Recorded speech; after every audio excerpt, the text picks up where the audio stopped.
What's going on, guys? Welcome back to installment 3 of the S13 Silvia build. So, over the weekend, Rex actually took some time to gurney the thing down and clean it up a bit.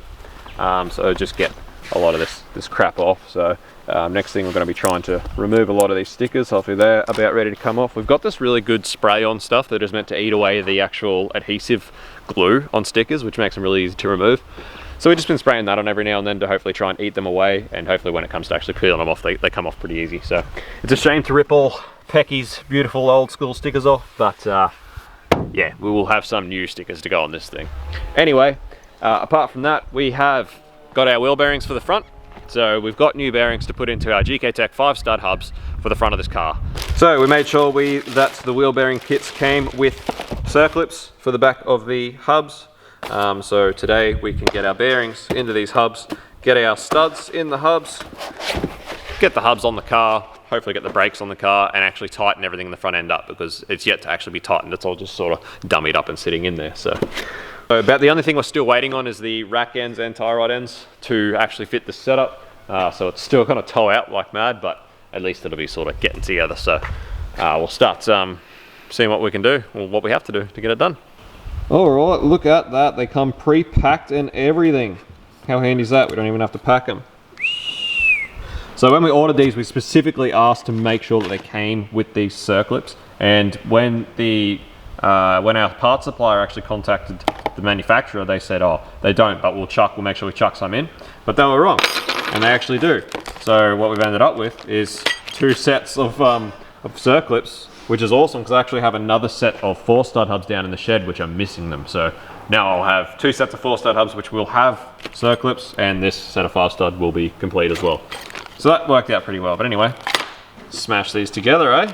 So I've just got the bearings chilling in the freezer, trying to shrink them down a bit, and we will heat up the hubs before we go to press in. But don't you love it when this happens? 2-inch. Oh, it's perfect, perfect. Press that bad boy in there. It's gonna be grouse. Ugh, love it.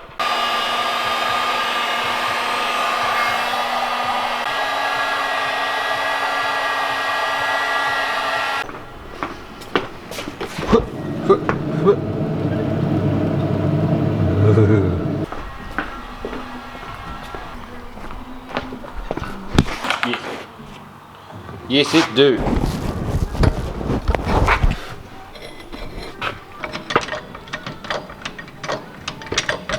Yeah, look at that. Yeah, nice. Alright, one bearing pressed into our hub.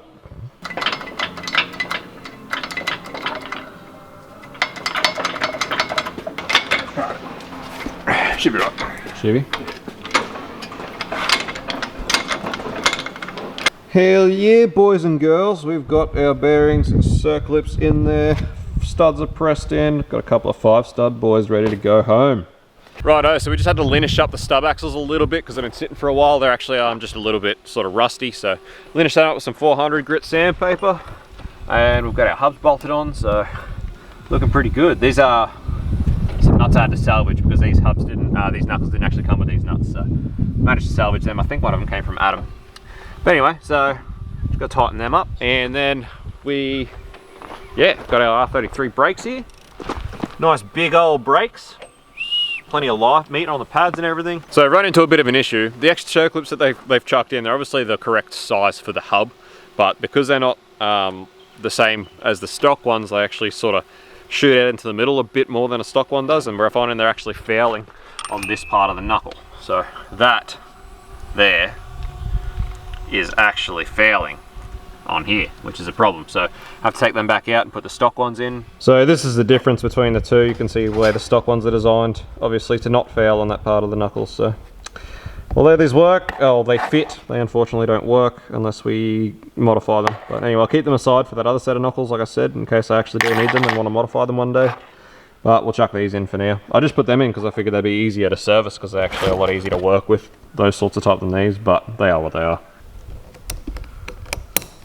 Alright, that should get us out of trouble. But we've got 5-stud rear and 5-stud front. Oh yeah, boy. Sick.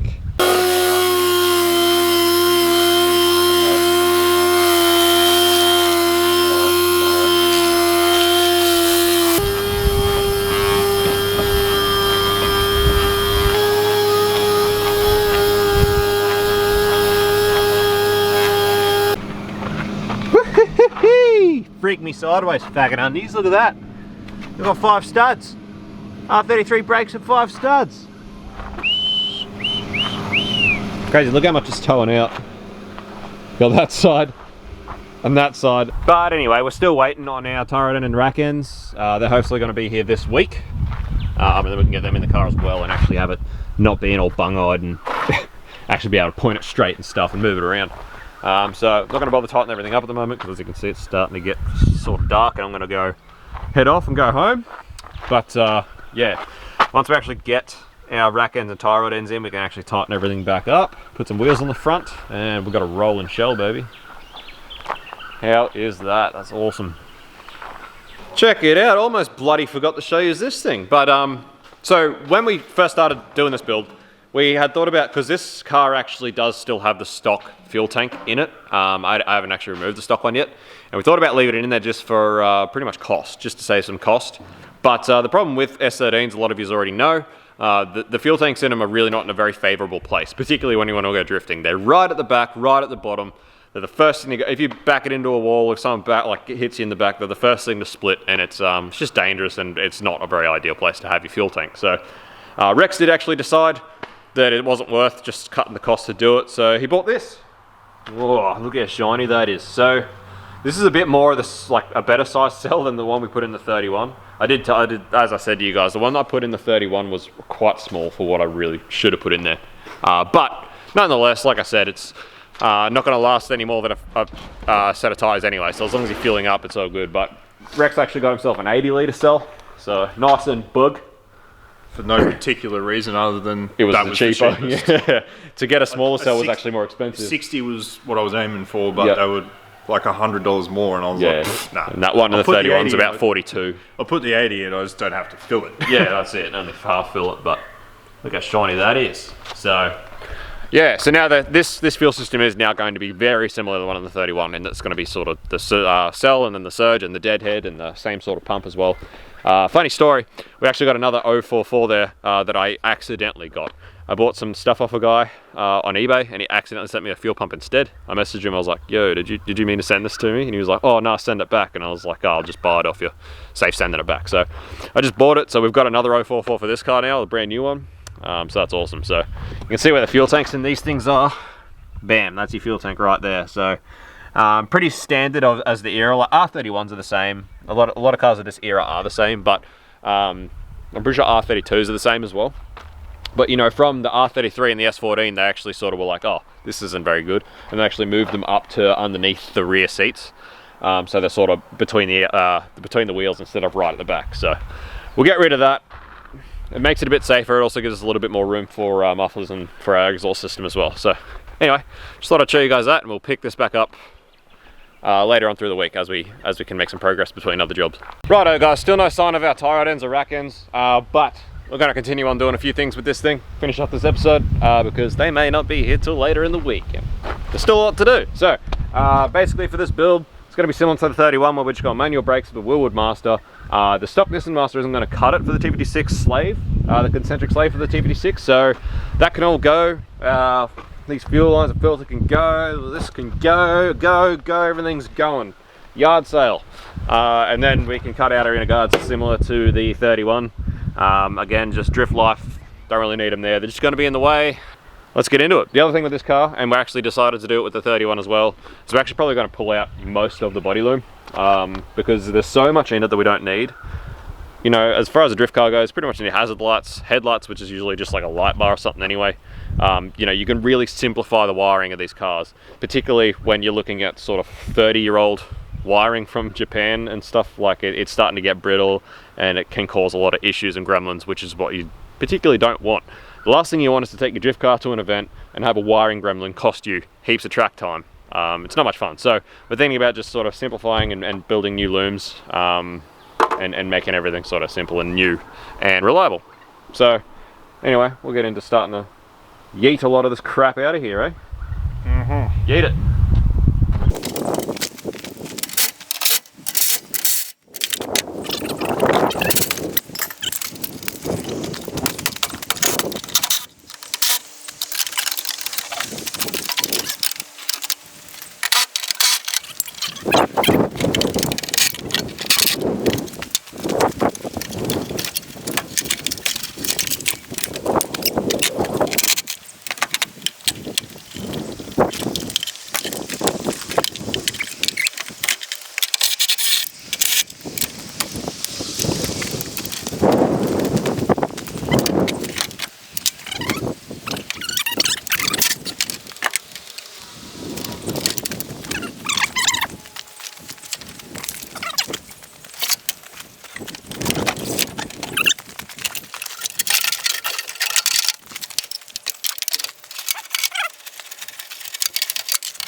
got the loom like half out. Anyway, time to start cutting these guards out. Chop, chop. Woo! Ooh, ooh. Oh, that's looking a bit roomier. Bit of room to grow. So for legal reasons, I can't film me cutting anything, but it's done. You. All right, just been cleaning out all the crap out of the inside. Got a CA rad, some fans, brown center console, RB20 turbo. Got a driver side and passenger side high gearbox cross member. More front sway bars, as well as this one. Sway bars everywhere.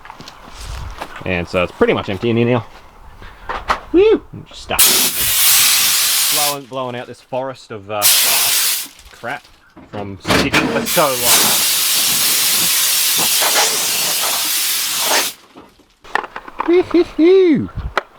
Starting to look much more respectable as far as a starting base for a drift build. Doesn't look like a freaking rainforest in here anymore, which is nice. Still got to drop the fuel tank and everything out of it still, but you know, it's getting there. Not too shabby.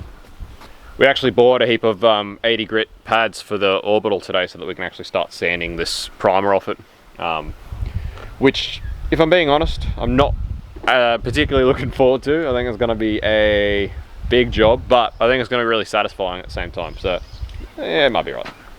Anyway, Rex has figured out, he reckons he's going to remove the body loom up to pretty much where the sort of front door ends. Well, front door, it's only 2 doors, so the front door is the rear door. But anyway, he's going to peel it back to a point and then pretty much cut it there and then splice in new stuff from there, so that we're going to retain all the rear tail light wiring and stuff like that, just because it just saves us having to run it through the body. But then everything from there forward for the headlights and the engine and everything else is going to be all new stuff. So yeah, I'm cracking along, it's getting there.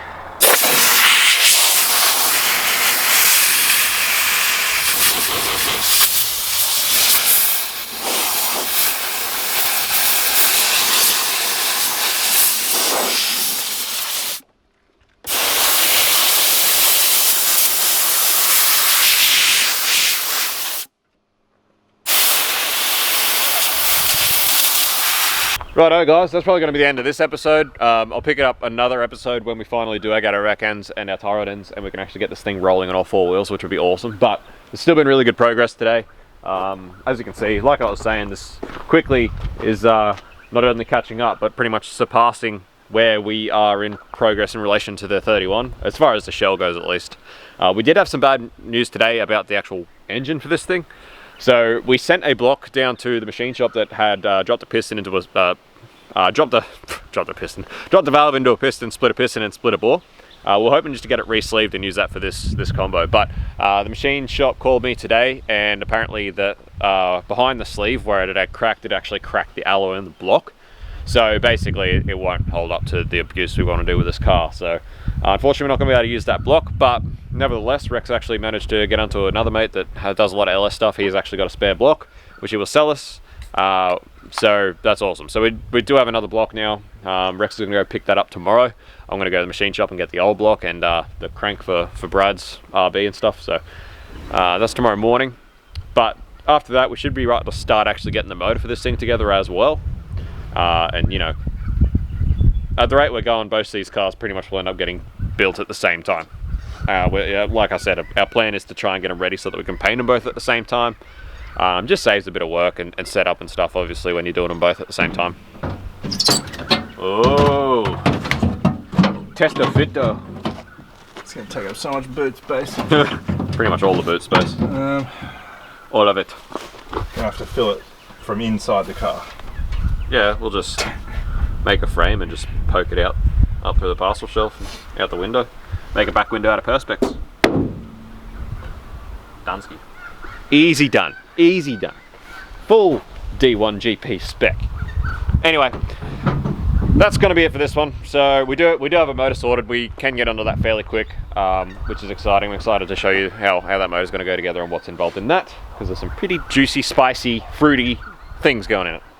But that's what we're going to leave it for now. So please head to the store, buy yourself a sticker or a shirt. It goes a long way in helping us to achieve these dreams of having a S13 beta track car. Nah, but seriously, it does go a long way. We do appreciate it a lot, guys. We appreciate everyone who watches, so please smash like, smash subscribe, and we'll see you on the next one. Peace out, see you, bye.